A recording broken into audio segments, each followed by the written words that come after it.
To start with, we are going to first define, of course, the subject, which is physics. So physics is simply defined as the branch of science concerned with the nature and properties of matter and energy.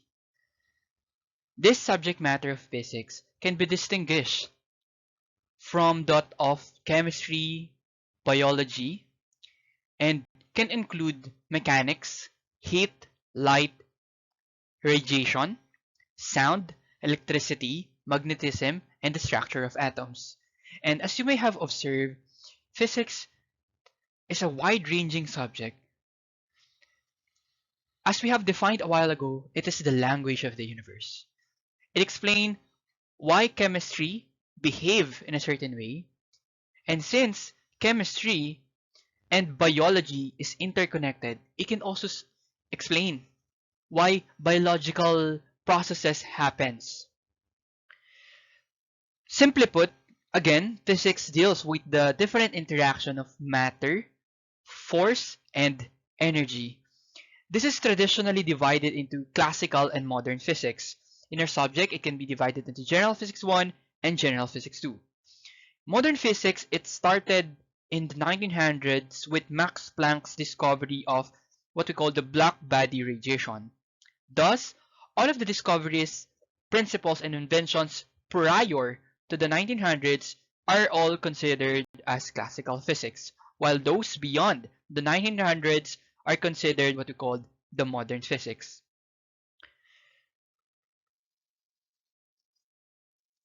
Physics is the language of the universe. So what do we mean by this? It means that it can describe how atoms interact with each other, how atoms communicate, quote unquote, communicate with each other. It can also describe how cells, quote unquote, communicate with each other. Remember also that physics is science. And if it's a science, it means that it can or should be subjected to what we call experiments. Different experiments utilizes, of course, the hypothesis. This hypothesis derives conclusions based from what we call measurements. This measurements, of course, is used by physicists to describe certain situations or phenomenons. For short, physics usually involves experiment which should support, refute, or validate a certain hypothesis or a theory. This different experiments requires measurements, and measurement is simply the process of comparing something with a certain standard. To carry out measurements, a system of standard and a system of units should be defined.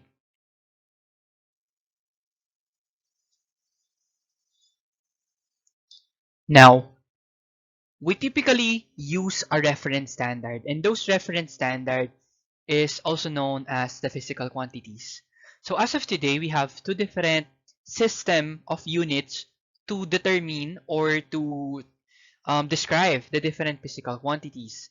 This is the English system and the metric system. I hope you are already familiar with this. The metric system has two variations, the M, K, and S, and the C, G, and S systems. Meanwhile, the English system, otherwise known as the FES system, each of the system is represented by the abbreviation of its three basic units. In the metric system, MKS stands for meter, kilogram, and seconds. C, G, and S means centimeter, gram, and second. And FPS, a fundamental, stands for foot, pound, and second.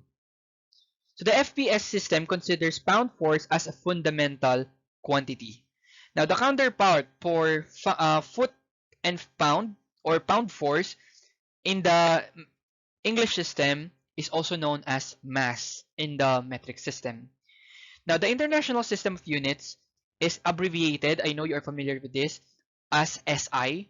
We use that SI system. This is from the French Le Système International of Units. This is the modern form of the metric system. This is the system of units which will generally use for weights and measures, which is already agreed upon by um, almost all parts of the words.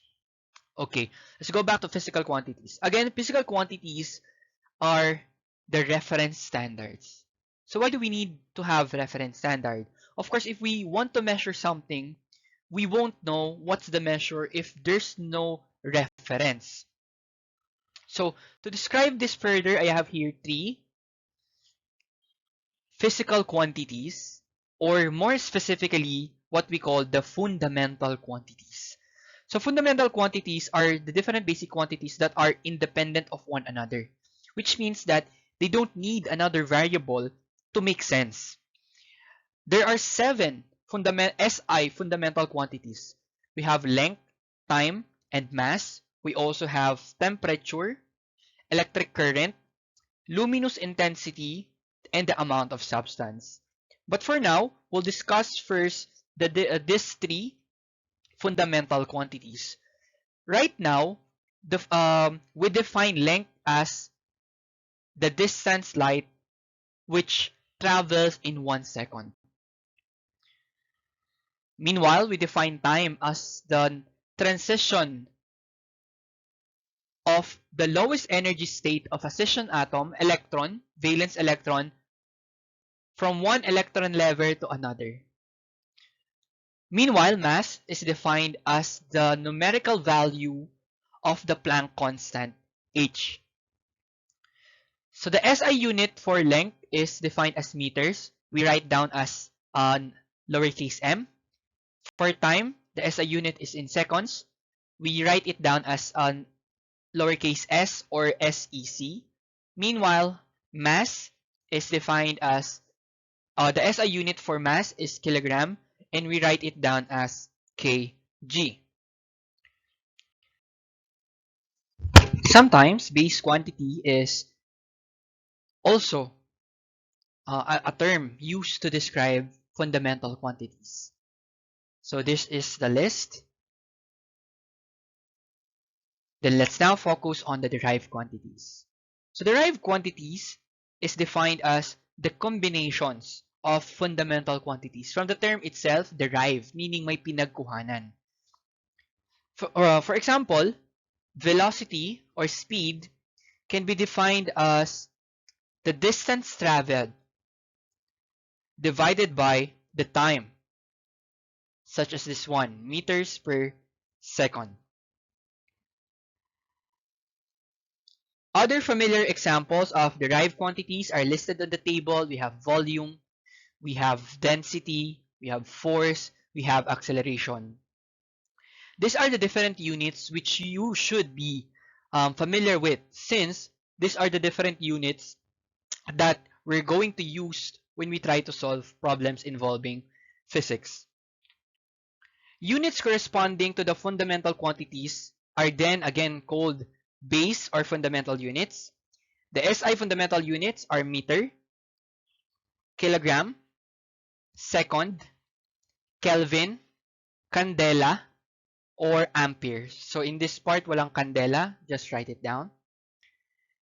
The units for derived quantities, again, is a combination of the different fundamental units. The definition of the SI fundamental units are summarized again in this table. So just kindly write it down.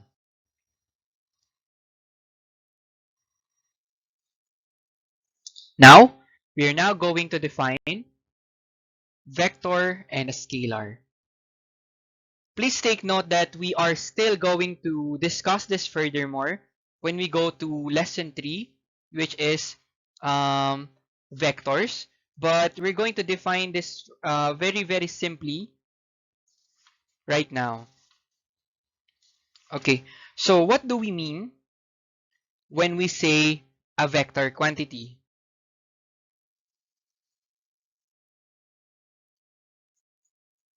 Okay, simply put, a vector quantity are the different physical quantities that has both magnitude and a direction. Meanwhile, scalar quantities are different physical quantities that has magnitude only.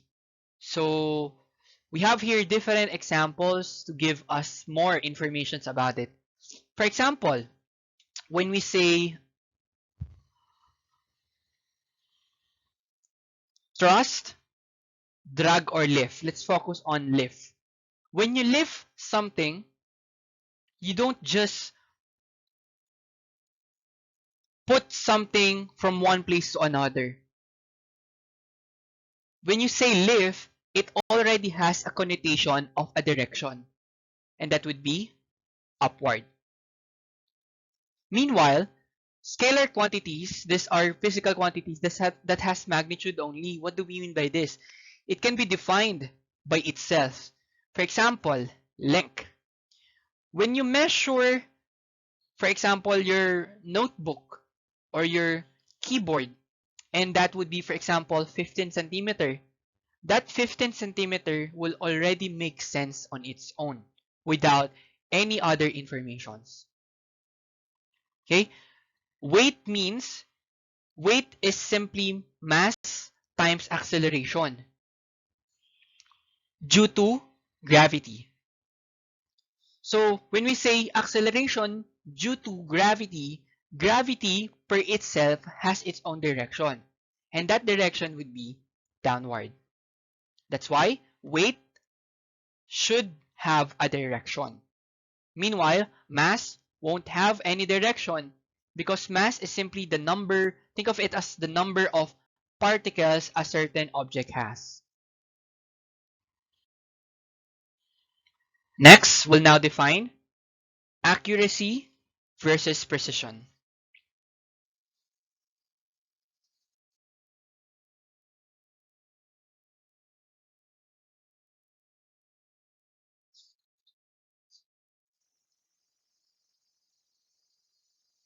Okay, accuracy is defined or refers to the closeness of a measured value to a standard or known value. For example, in a laboratory, you obtain a weight measurement of 3.2 kilogram for a given substance, but the actual or known weight is 10 kilogram. Then your measurement is not accurate because the 3.2 kilogram is so much further away from the known weight. In this case, your measurement is not close to the known value. Meanwhile, precision refers to the closeness of two or more measurements to each other. Using the example at the left, if you weigh a given substance 5 times and you still get 3.2 kilogram each time, meaning 3.2, 3.2, 3.2, 3.2, 3.2, then your measurement is very precise. Why? Because 3.2 altogether, they are near each other, all of those different values. To discuss further, we have here a certain scenarios. We have 4 scenarios specifically. First is a scenario where a value has a high accuracy and high precision. As you can see here, if that is the bullseye, meaning that is the real or accepted standard value, and you experimented on something and all of your resulting value hits the target and all of your results are near each other, that means you have a high accuracy and high precision. Meanwhile, you can also have low accuracy but high precision. When will that happen? It can happen if, for example, you have here a clump of values near together but very far away from the bullseye or the known value. You can also have high accuracy but very low precision, which means that you have here, it's quite near with the bullseye, but your values are not together. Of course, you can also have the opposite of everything, whereas your answer or your values or measurements is has a low accuracy, meaning it's further away from the real value, and the values of your measurements are further away from each other. And that can happen also. Question now is that, can you be precise but inaccurate? Or how about accurate but imprecise? I'll give you a few minutes to think and then we'll call a volunteer.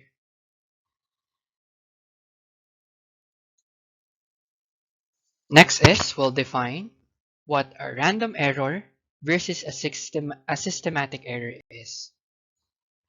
So, random error,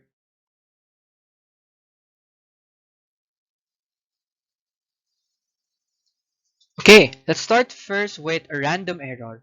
So, as the name suggests, this is a result of unpredictable or inevitable changes during the data measurement.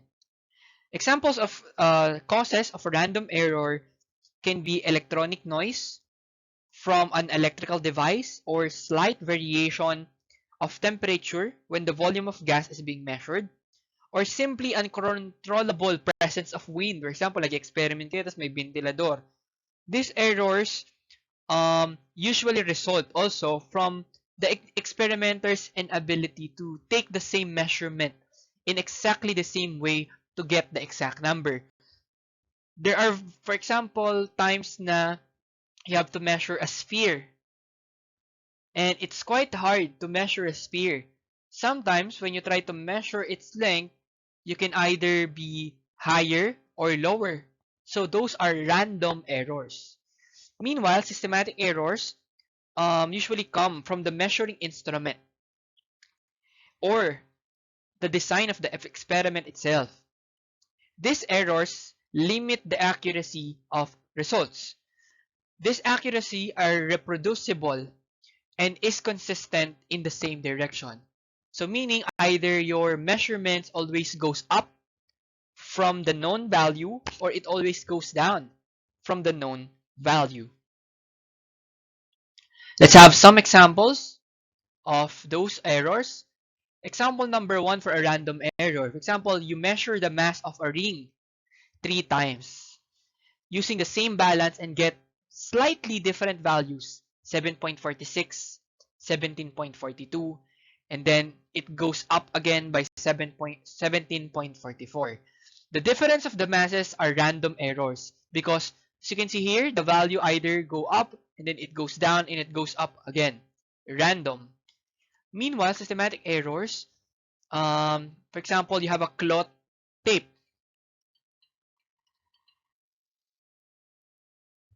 Okay, another example of random and systematic error. For random error, for example, you have to measure a cylinder's diameter. So imagine you have a cylinder and you have to measure kung gaano yung length, no, yung loob ng cylinder. Now, due to random errors, you're going to have following results: 25, 24, and 26. Now, why can it be defined as random error? Because you can see, mahirap no mag-measure ng inside or ng diameter ng isang cylinder. That's why sometimes your value goes down, such as 24, and sometimes you measure it again, and then your value is 26. Okay? Meanwhile, on a systematic error, for example, you have an electronic scale, and it always reads 0.05 grams higher than what your mass is. For example, you have a 1 kilogram metal, and then you measure it, but when you measure it, it becomes 1.05 kilogram. Then you measure a 2 kilogram object, put it on the electronic beam, then it becomes 2.05 kilogram. Then you have another one, you have a 3.0 kilogram object, you put it on the electronic beam, and then it becomes 3.05 kilogram. So it means that it always have a higher value, which means it is a systematic error. There's a pattern between your errors.